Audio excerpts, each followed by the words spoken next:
1957వ సంవత్సరము జనవరి 30వ తేదీన కీర్తిశేషులైన దానియేలు గారు చేసిన ప్రసంగం.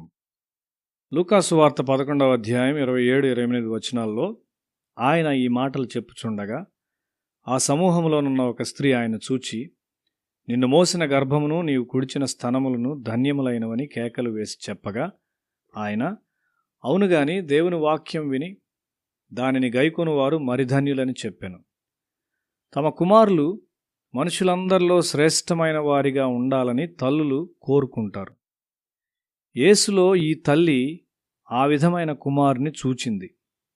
ఆయన తల నుండి పాదముల వరకు సంపూర్ణముగా పరిశుద్ధుడు, మరియు ఆయన మాట్లాడిన ప్రతి మాట దేవుని నుండి వచ్చినది. ఒక తల్లిగా ఆమె లోతుగా సవాల్ చేయబడినది. ఆ విధమైన కుమారునికి తల్లిగా ఉండుటకు చేసిన దేవునికి స్తుతులు అని ఆమె ఆలోచించి ఉండవచ్చు.